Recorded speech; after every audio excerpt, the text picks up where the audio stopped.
আমরা এবার একটু সালাম দেই। আসসালামু আলাইকুম ওয়া রাহমাতুল্লাহ।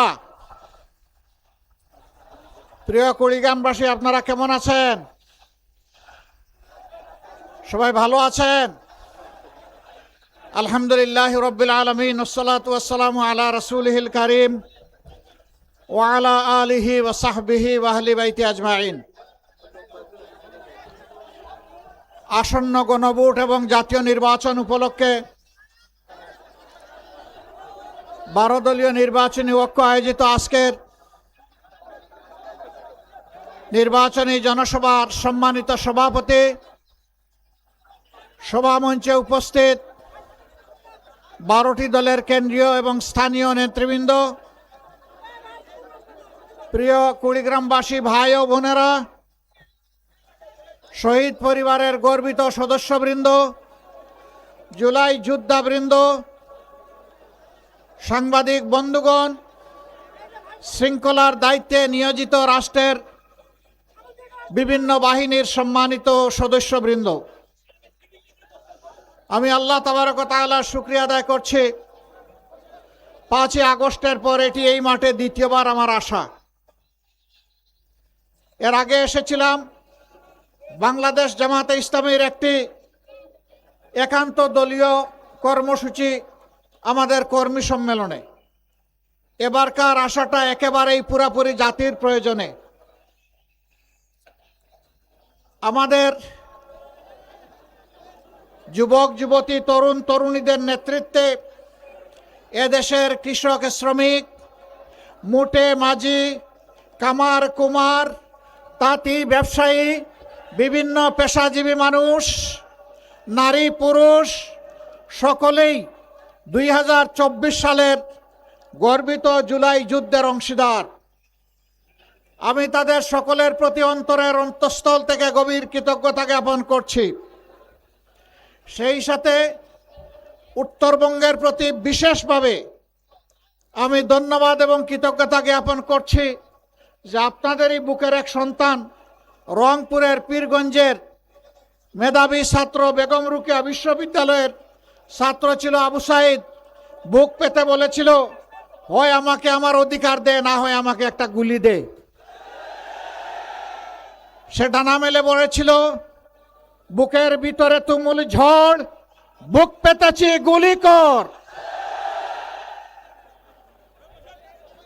মহান রবের শুকরিয়া, গুলি পিঠে নেয় নাই, পরপর 3টা গুলি বুকে নিয়েছে। এটি বীরদের পরিচয়। এখান থেকেই জুলাইয়ের আন্দোলন জ্বলে উঠেছিল। আপনারা বড়ই সৌভাগ্যবান, এই সন্তান আপনাদের বুকের সন্তান। আমরা আপনাদেরকে কথা দিচ্ছি, আধিপত্যবাদের বিরুদ্ধে আপসহীন যোদ্ধা হিসাবে আবরার ফায়েদ প্রথমে শাহাদত বরণ করেছিল।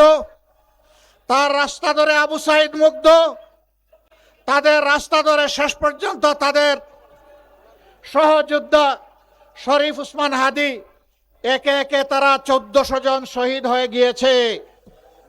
এই 1400 বীরের লাশ এখন এই জাতির ঘাড়ে। এই 1400 জন বীরের রক্ত আমাদের নদীগুলোকে এখন লাল করে রেখেছে। আমরা কথা দিচ্ছি, আমরা এই বীরদের সাথে ইনশাআল্লাহ বেঈমানি করব না, আমরা বিশ্বাসঘাতকতা করব না ইনশাআল্লাহ। আমরা তাদের সম্মান, তাদের আকাঙ্ক্ষা বাস্তবায়নে ইনশাআল্লাহ আমরা লড়ে যাব। আমরা জানি আমাদের জন্য নদীর অনুকূল স্রোত নাই, আমরা নদীর পাল্টা স্রোতে সাঁতার কাটছি। আমরা দমে যাব না ইনশাআল্লাহ। আমরা মঞ্জিলে পৌঁছবো এই জাতিকে নিয়ে, মুক্তির মঞ্জিলে। আমি পরিষ্কার বলেছি অনেকগুলা জনসভায়, জামাতে ইসলামী এই জোটের সবচেয়ে বড় দল, কিন্তু আমরা কোনো দলীয় সরকার কায়েম করতে চাই না। আমরা কোনো পরিবার এবং গোষ্ঠীতন্ত্র কায়েম করতে চাই না। আমরা বাংলাদেশ জামাতে ইসলামীর বিজয় চাই না, আমরা চাই 18 কোটি মানুষের বিজয়। তিস্তা পার থেকে এই বিজয়ের আওয়াজ শুরু হয়েছে সারা বাংলায়। আলহামদুলিল্লাহ, এখন মুক্তির পক্ষে গণজোয়ার শুরু হয়েছে। এবারকার এই গণজোয়ার মানে 24-এর সেই আন্দোলনের তেজ। ওই আন্দোলনকে আমরা বুকে নিয়ে সামনে এগিয়ে যাব ইনশাআল্লাহ।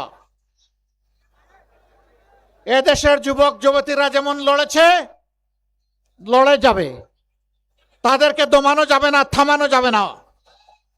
মায়েদেরকে বিশেষ কৃতজ্ঞতা। এই আন্দোলন প্রথম জ্বলে উঠে 15ই জুলাই, যেদিন আমাদের কলিজার টুকরা মেয়েগুলার হাতে গায়ে হাত দিয়েছিল ঢাকা বিশ্ববিদ্যালয়ের সন্ত্রাসী গুন্ডারা, ওই রাতেই বাংলাদেশ জ্বলে উঠেছিল। এরপরে আমরা দেখেছি কামানের সামনে দাঁড়িয়ে আমাদের কলিজার টুকরা আরেক মেয়ে বলেছিল, পিছনে পুলিশ, সামনে কি বলেছিল? সামনে স্বাধীনতা। স্বাধীনতাকে বেছে নিয়েছি, প্রয়োজনে জীবন দেব। এরাই আমাদেরকে শক্তি জুগিয়েছিল।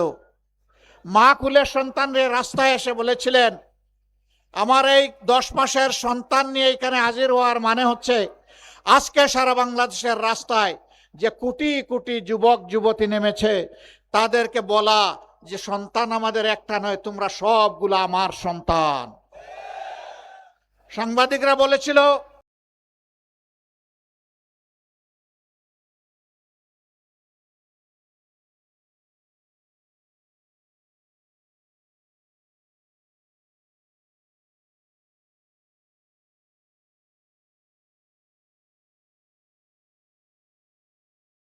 অবদান আমরা বড় ব্যথিত, মায়েরা আপনাদের কাছে লজ্জিত।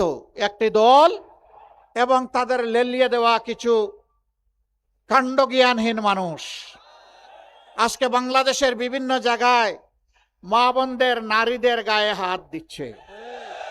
তারা হুমকি দিচ্ছে কাপড় খুলে নেবে। তারা বলছে নেকাব এবং হিজাব পরে আসলে খুলে ফেলো। তারা বলছে এদেরকে ঠেকিয়ে দাও, যেখানে পাও ওদেরকে পিটাও। লজ্জা, লজ্জা! এরা কি মায়ের পেট থেকে দুনিয়ায় আসে নাই? যদি মায়ের পেট থেকে এসে থাকে তাইলে মায়ের জাতির গায়ে হাত দেয় কিভাবে? এই ধরনের বেপরোয়া বেহায়া কথা বলে কিভাবে? মায়েরা বর পাবেন না, বয় আপনারা পান না আমি জানি, তারপরে আপনাদের সন্তান হিসেবে আমাদের দায়িত্ব আপনাদেরকে শক্তি সাহস যোগানো। আপনারা লড়ে যাবেন, চোখে চোখ রেখে কথা বলবেন। এটি আমার বাংলাদেশ। এই বাংলাদেশে আর কোনো জমিদার মেনে নেব না। এই বাংলাদেশ হবে ইনশাআল্লাহ জনগণের বাংলাদেশ। আমরা মাদেরকে কথা দিচ্ছি, আমাদের সব কিছুর বিনিময়ে ইনশাআল্লাহ আপনাদের আবাসস্থলে, রাস্তাঘাটে, চলাচলে, কর্মস্থলে, সব জায়গায় আমরা ইনশাআল্লাহ আপনাদের শতভাগ নিরাপত্তা এবং মর্যাদা আমরা নিশ্চিত করব। এটি আমাদের 1 নম্বর অগ্রাধিকার। এই দেশে আমার মায়েদের কোনো নিরাপত্তা নাই। এই দেশ আমার হতে পারে না। আমার ওই দেশ, যে দেশে আমার মায়ের নিরাপত্তা থাকবে, আমার বোনের নিরাপত্তা থাকবে, আমার মেয়ের নিরাপত্তা থাকবে, তার গৃহে চলাচলে এবং কর্মস্থলের তার অধিকার সুপ্রতিষ্ঠিত হবে। আমরা এখানে জাত দেখবো না, ধর্ম দেখবো না। বাংলাদেশের আসমানের নিচে, জমিনের উপরে যারাই নারী জাতির গর্বিত সদস্যা, তাদেরকে সম্মান করা আমাদের সবচাইতে বড় দায়িত্ব। এ দায়িত্ব ইনশাআল্লাহ আমরা পালন করব। আমি ওই সমস্ত দুষ্ট লোকদের দুষ্টামির প্রতিবাদ করি, আমার পিছনে এখন লেগে গেছে। আপনারা দেখছেন না? 4 দিন আগে আমার এক্স আইডি হ্যাক করে যা তা এখান থেকে চালাই দিছে। আর এমনি একটা দল ঝাঁপাইয়া পড়ছে, তাই রে নাই রে নাই রে বলে গান শুরু করে দিছে। লজ্জা! ওদের চুনুপুটি তো গাইল বটে, ওদের বড় বড় মাথাগুলোও একই গান গাওয়া শুরু করে দিল। কাণ্ডজ্ঞান কোথায়? আলহামদুলিল্লাহ আমাদের সাইবার টিম ওদেরকে শক্তভাবে কবজা করে ধরে ফেলেছে। আপনারা দেখেছেন ইতিমধ্যে মেইন কালপ্রিট, যে তাকে গতকাল পুলিশ গ্রেফতার করেছে। সত্য মেঘের আড়ালে ঢাকা থাকে না। সূর্যকে মেঘ ঢেকে রাখতে পারবে না। সত্য এখন উদ্ভাসিত, যা আল হক ও জাহাকাল বাতিল ইন্নাল বাতিলা কানা জাহুকা। সত্য এখন মানুষের দূরগুড়া এসে দরজায় এসে বলছে, টক টক টক, জেগে উঠো, লাফ দাও, সামনে এগিয়ে যাও, পিছনে তাকানোর কোনো সময় নেই, পিছন নিয়ে কামড়া কামড়ি নাই, জাতিকে বিভক্ত করা নাই। আপনারা সেই ম্যারাথন দৌড়ে সবাই সামিল হবেন ইনশাআল্লাহ। যুবকরা, আমি আগেও বলেছি, এখনো বলছি, যুবকদের হাতে অপমানজনক বেকার ভাতা তুলে দিব না। সবগুলো হাতকে শিক্ষা প্রশিক্ষণ দিয়ে দেশ গড়ার কারিগরের হাতে ইনশাআল্লাহ আমরা কনভার্ট করব, পরিণত করব। সেদিন কাজগুলা সবার ন্যায্য পাওনাগুলো হাতে দিয়ে বলবো, এগিয়ে যাও, এ দেশ তোমাদের, উড়োজাহাজের ককপিটে বসো, আমরা বসবো প্যাসেঞ্জার সিটে ইনশাআল্লাহ। সেই গতিতেই বাংলাদেশ সামনে এগিয়ে যাবে। সেই যুবক, সেই সাহস, সেই উদ্যম, সেই শক্তি আমি আজকে কুড়িগ্রামের এই মাঠে দেখতে পাচ্ছি। যুবকরা তৈরি হয়ে যাও, এই বাংলাদেশ তোমাদের হাতে তুলে দিচ্ছি ইনশাআল্লাহ। এই বাংলাদেশের ভার তোমরা বহন করতে রাজি আছো? মোবারকবাদ। এগিয়ে যাব, কেউ থামাতে পারবে না ইনশাআল্লাহ। বাধা মানবো না ইনশাআল্লাহ, বাধা মানবো না। কোনো বাধাই এবার জনতার বিজয় আর ঠেকিয়ে রাখতে পারবে না ইনশাআল্লাহ। এই কুড়িগ্রাম জেলার দুঃখ, তিনটি নদী বর্ষা আসলেই মানুষের বুক কাঁপতে শুরু করে। কার ঠিকানাটা চিরতরে বিলীন হয়ে যাবে। আমাদের নদীগুলাকে হত্যা করে কঙ্কাল বানানো হয়েছে, মরুভূমি বানানো হয়েছে। সবগুলো চোর। 54 বছরের নদী শাসনের, নদী ভাঙ্গন রোধের যতগুলো বাজেট হয়েছে সব তাদের পেটে হজম করে নিয়েছে। নদী সংস্কারের কাজ করে নাই। এই চোররা টাকা চুরি করে বিদেশে পাচার করেছে 28 লক্ষ কোটি টাকা। দেশবাসী, কুড়িগ্রামবাসী কথা দিচ্ছি, আল্লাহ যদি আমাদেরকে সুযোগ দেন, ওদের মুখের ভিতর দিয়ে হাত পেট পর্যন্ত ঢুকায় সব বের করে আনবো ইনশাআল্লাহ। জনগণের টাকা জনগণের রাষ্ট্রীয় তহবিলে জমা হবে ইনশাআল্লাহ। সেই দিন কথা দিয়ে যাচ্ছি, বাংলাদেশের সবচাইতে পিছিয়ে পড়া, সবচাইতে বঞ্চিত জেলার নাম হচ্ছে কুড়িগ্রাম। এই কুড়িগ্রাম থেকে আমাদের উন্নয়ন শুরু হবে ইনশাআল্লাহ। কোন দাবি জানাতে হবে না, এটি আমাদের নৈতিক কর্তব্য হবে। এরপরের যেটা এরকম বঞ্চিত, ওখানে যাব। তারপরে বঞ্চিতদের আর কোনো মিছিল করার প্রয়োজন হবে না। যারা রাষ্ট্রের দায়িত্বে যাবে, এ রাষ্ট্রের তারা মালিক নয়, এই রাষ্ট্রের তারা চকিদার। চকিদারকে চকিদারের দায়িত্ব পালন করতে হবে। ভাই ও বন্ধুগণ, আমরা ইতিমধ্যে ঘোষণা করেছি ইনশাআল্লাহ এই উত্তরবঙ্গকে আমরা কৃষি শিল্পের রাজধানীতে পরিণত করব ইনশাআল্লাহ। আমাদের যুবকরা কাজ পাবে, যুবতীরা পাবে, মায়েরা পাবে, ভাইয়েরা পাবে। কেউ সেদিন বেকার থাকবে না ইনশাআল্লাহ। যখন কৃষি বিপ্লব এখানে হবে, তখন সবাই কাজ পেয়ে যাবে। বলবেন আমাদেরকে শুধু কৃষক বানায় রাখবেন না, আপনাদের বুক থেকে, ঘর থেকে, মায়েদের গর্ভ থেকে আগামীর প্রধানমন্ত্রীও বের হবে ইনশাআল্লাহ। আমরা সেই প্রত্যাশা করি, আল্লাহর দরবারে দোয়াও করি যে এই বঞ্চিত এলাকাকে আল্লাহ যেন মণিমুক্তা দিয়ে ভরে দেন। কৃষি বিশ্ববিদ্যালয়ে কুড়িয়ে 2টা ডিপার্টমেন্ট, তাও বাড়িতে। এটি এই এলাকার মানুষের প্রতি উপহাস। কেন এমন হবে? ইনশাআল্লাহ আমরা শিক্ষায় গুরুত্ব দেব। সত্যিকারের শিক্ষাটা প্রত্যেকটি আদম সন্তানকে আমরা পৌঁছে দেব ইনশাআল্লাহ। গরিবের ছেলে তাই সে পড়তে পারবে না, ওই দিন শেষ। এই গরিবের ছেলের ভিতর থেকেই বের হয়ে আসবে আগামী দিনের নেতৃত্ব ইনশাআল্লাহ। ওই মেধাগুলোকে বিকশিত করা হবে রাষ্ট্র এবং সরকারের দায়িত্ব।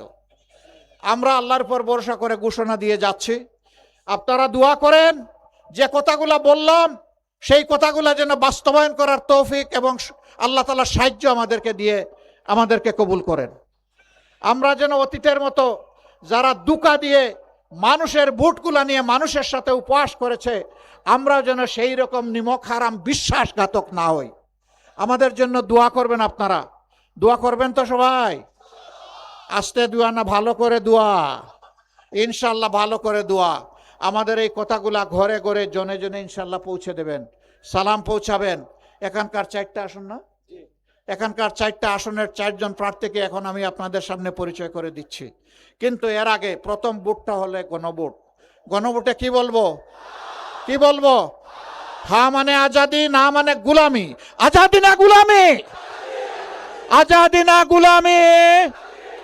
ইনশাল্লাহ 12 তারিখের প্রথম ভোট হ্যাঁ। সারা জাতিকে, কুড়িগ্রামবাসীকে নিয়ে, সবাইকে নিয়ে। তারপরের ভোট সরকার গঠনের জন্য, ইনসাফ ভিত্তিক রাষ্ট্র কাঠামো গড়ে তোলার জন্য, বেইনসাফি দূর করার জন্য, বৈষম্য দূর করার জন্য, চাঁদাবাজদেরকে রুখে দেওয়ার জন্যে, দুর্নীতিকে লাল কার্ড দেখানোর জন্যে, মানবিক বাংলাদেশ কায়েম করার জন্যে আমরা যে 12টি দল একত্রিত হয়েছি, তার পক্ষ থেকেই আজকে আমরা ইনশাল্লাহ এখানে প্রতীকগুলো এখানকার যারা ক্যান্ডিডেট আগামী জাতীয় সংসদ নির্বাচনে সংসদ সদস্য পদপ্রার্থী এক এক করে তাদের হাতে তুলে দিচ্ছি। প্রথমে কুড়িগ্রাম 1। আমি একটা কৃতজ্ঞতা আদায় করতে ভুলে গেছি। ও ফেলানি, আল্লাহ তোমাকে জান্নাতবাসী করুন। আমি গিয়েছিলাম তার মা বাবার কাছে, তাদের চোখের পানি দেখে এসেছি। না, আমি তাদের চোখে পানি দেখি নাই, আমি রক্ত দেখে এসেছি।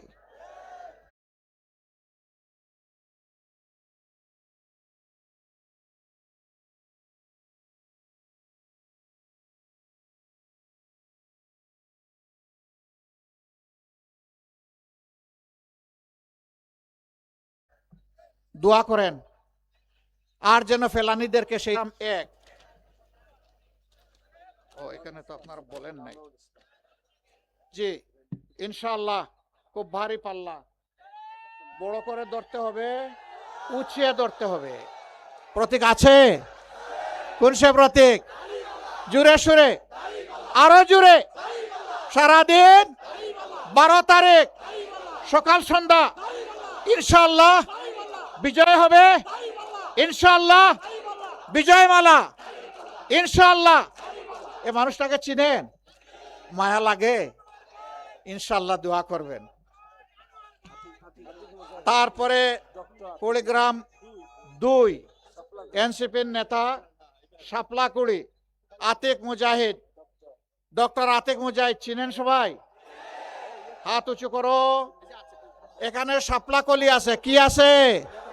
ইনশাআল্লাহ 13 তারিখ থেকে এইটাই শাপলায় পরিণত হবে। ইনশাআল্লাহ প্রস্ফুটিত হবে। আরে ভাই মার্কা আছে? কোন সে মার্কা?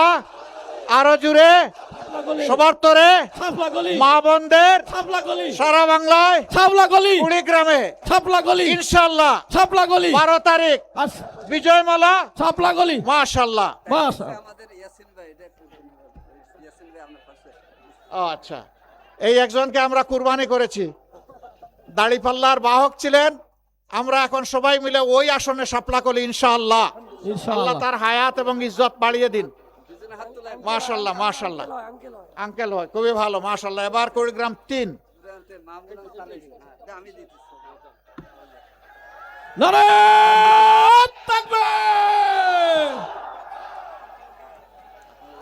মাশাআল্লাহ।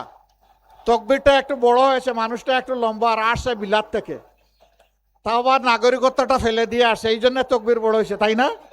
আসার তাইলে আমিও দেই। লিল্লাহি তাকবীর, লিল্লাহি তাকবীর। মাশাআল্লাহু তাআলা লাজিম। ইনসাফের প্রতীক। কি প্রতীক? ইনসাফের প্রতীক। প্রতীক আছে? আছে। কোন সে প্রতীক? দাড়িপাল্লা। মাশাআল্লাহ। দাড়িপাল্লা। ইনশাআল্লাহ দাড়িপাল্লা। ভাই বোনদের দাড়িপাল্লা। ইনশাআল্লাহ দাড়িপাল্লা। সবার তরে দাড়িপাল্লা। 12 তারিখ দাড়িপাল্লা। সকাল সন্ধ্যা দাড়িপাল্লা। সারাদিন দাড়িপাল্লা। বিজয় হবে দাড়িপাল্লা। ইনশাআল্লাহ। দাড়িপাল্লা। বিজয় মালা। দাড়িপাল্লা। মাশাআল্লাহ। মাশাআল্লাহ। তারপরে কুড়িগ্রাম 4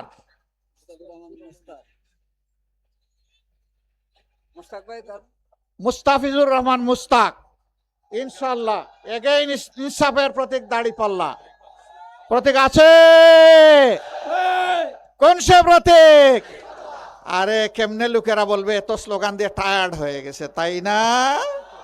কোন সে ব্রাতে পাল্লা আরো জুড়ে পাল্লা আকাশ বাতাস পাল্লা কাঁপিয়ে দাও। পাল্লা ইনশাআল্লাহ পাল্লা বিজয় হবে পাল্লা 12 তারিখ পাল্লা সকাল সন্ধ্যা পাল্লা বিজয় মালা। পাল্লা মাশাআল্লাহ, পাল্লা সবাইকে ধন্যবাদ। আসুন, এখান থেকে যে জোয়ার শুরু হবে, কোন জায়গা থেকে জোয়ার শুরু হবে? কুড়িগ্রাম থেকে জোয়ার শুরু হবে। এই জোয়ার গিয়ে লাগবে ইনশাআল্লাহ বঙ্গোপসাগরে। এই জোয়ার হবে ন্যায় এবং ইনসাফের পক্ষে। শেষ আওয়াজ দিয়ে বিদায় নিব মহান আল্লাহকে স্মরণ করে। এগেইন লিল্লাহি তাকবীর, লিল্লাহি তাকবীর, ইনকিলাব ইনকিলাব, জিন্দাবাদ জিন্দাবাদ, ইনকিলাব জিন্দাবাদ। আসসালামু আলাইকুম ওয়া রাহমাতুল্লাহ।